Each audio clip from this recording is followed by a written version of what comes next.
Hi, and welcome to Biopilates Deep Dive. And today I invite you to dive into a jewel of the advanced mat repertoire, the Boomerang, an exercise that is not just a demonstration of skill, but a laboratory of coordination, spatial orientation, and postural intelligence. You will hear a simple guiding thread: breathe correctly, organize the spine, then let the hips and shoulders converse.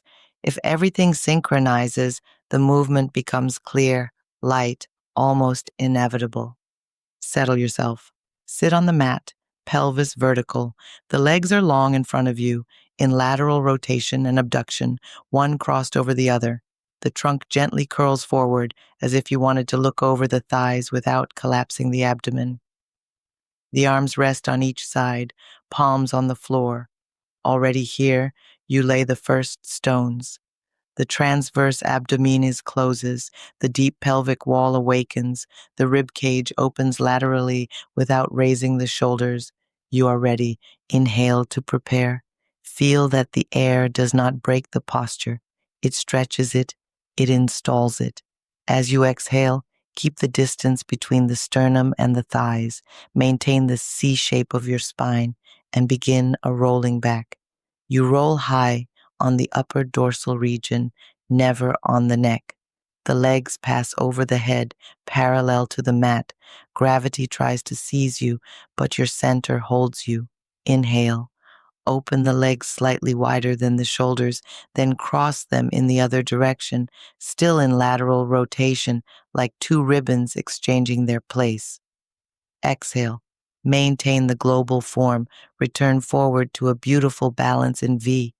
Stay for a moment just behind the sight bones, the lumbar spine in slight flexion, the dorsal spine unfolding in length.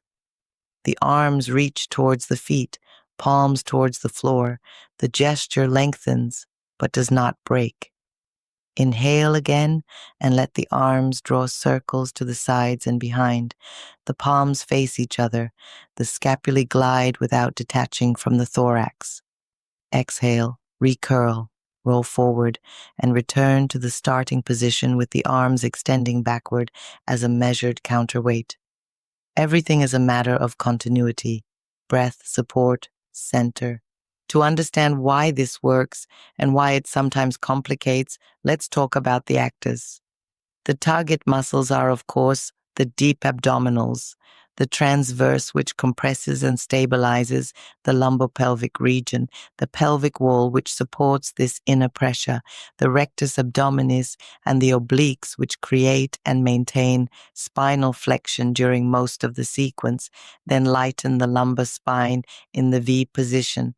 Around them, the hip flexors and extensors alternate according to the phases.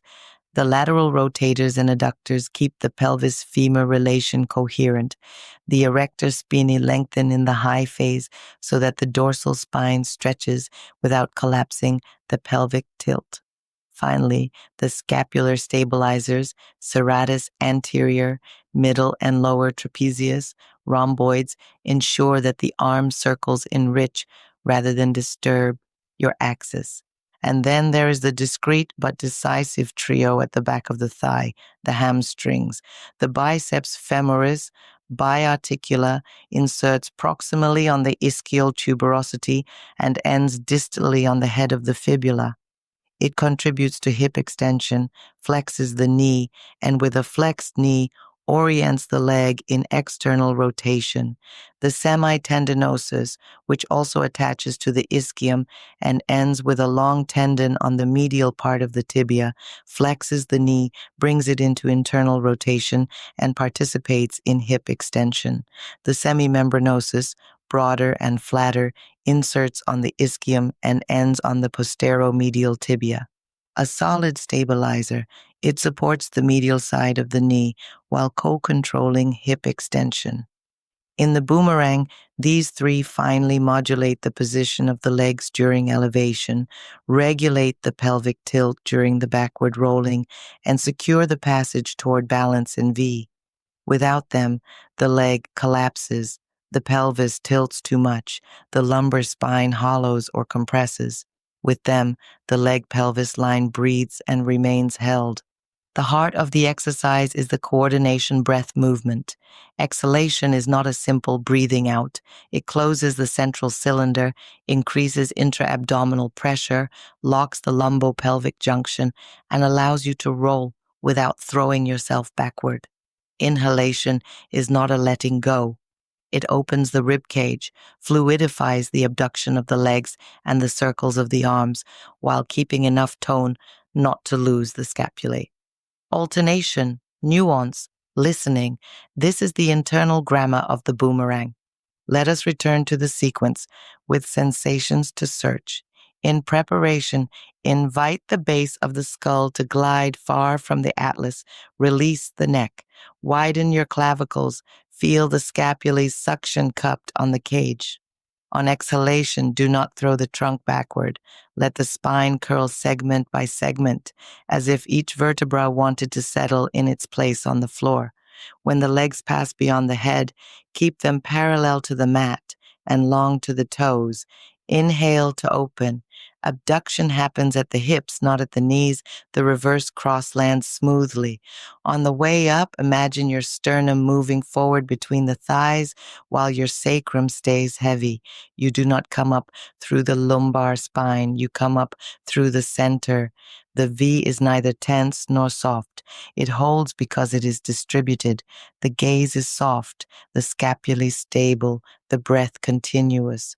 What must be avoided? First, rolling too far onto the neck. The upper dorsal region is enough.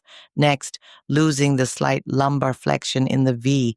It is what protects the junction and gives you length. Letting the legs collapse when returning, hold them by the center, not by the quadriceps. And above all, letting the shoulders flee to the ears. Keep the scapular anchoring. It is your rudder. Do you need options? Take them. Using the hands at the start to give a small push is preferable to throwing yourself backward. It maintains the global form and teaches you the tempo. Bending the knees when necessary changes the lever, reduces hamstring traction, and lets you build coordination without sacrificing quality. These are pedagogical variations, not escapes. They bring you back to the right intention. I also like to propose images. Think of your spine as a brush dipped in ink. In the backward rolling, the tip draws a clean, precise C without smudges. In V, the brush lengthens. The line is stretched, continuous, luminous. And your legs? Two arcs that open and cross smoothly, never abruptly. If one pulls, the other accompanies. If one leaves too fast, breathe, slow down, reharmonize. On the pedagogical side, prepare with neighbors of the boomerang, hip twists for the coxofemoral articulation, rocker with open legs for the sensation of balance in V, and equilibrium circuit to tame the high dorsal as rolling zone, not the neck. Each neighbor develops a brick, center, support, orientation. When you come back to the boomerang, you do not add a difficulty, you link competencies. Now listen to your physiology in movement. In V, the transverse contracts isometrically, the pelvic wall supports from below, the rectus abdominis maintain flexion, the obliques guide lateral balance, while the erectors stretch the dorsal spine without breaking the lumbar spine. The hamstrings dose hip extension to prevent the pelvis from tilting too quickly.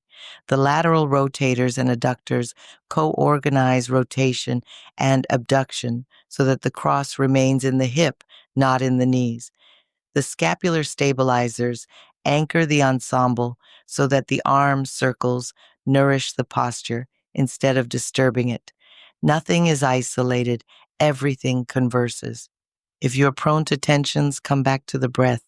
Imagine exhalation as a zipper rising from the pubis to the sternum. It seals the center and softens the extremities. Imagine inhalation as a curtain opening sideways in the cage. It frees without letting go, and keep a tempo. Inhale to open and organize. Exhale to gather and move the center of gravity. Neither haste nor inertia. Finally, remember the intention. The boomerang is not an acrobatic performance. It is a dialogue. You learn to move your body in space without losing your axis, to coordinate opposite directions, legs that open, arms that draw, center that closes, and to let the breath govern transitions. When it is successful, effort is not seen. Logic is seen. When it is under construction, the process is respected. Mechanics are adjusted. Levers are simplified. Supports are cultivated. So today, engage with precision and softness. Place the pelvis vertical, accept the curling, let the hamstrings do their work of guardians, anchor your scapulae, and entrust the breath with the role of conductor. The boomerang will return to you exactly what you give it. If you offer coherence, it will give you fluidity. If you offer patience, it will give you mastery. And that is deeply the art of Pilates. So when you take the boomerang again on your mat, remember, it is not a simple sequence of gestures, but a subtle orchestration where breath, center, and fluidity come together. Practice it slowly, refine your transitions, feel your hamstrings as allies, and let the breath guide your supports. I invite you to try it today, to take the time to explore your sensations, and why not, to share your experience with your movement community. Each repetition is an opportunity to know yourself better. So settle down, breathe, and let the boomerang transform you. See you soon in the next Biopilates Deep Dive podcast. Take care of your breath, of your axis, and keep moving with awareness.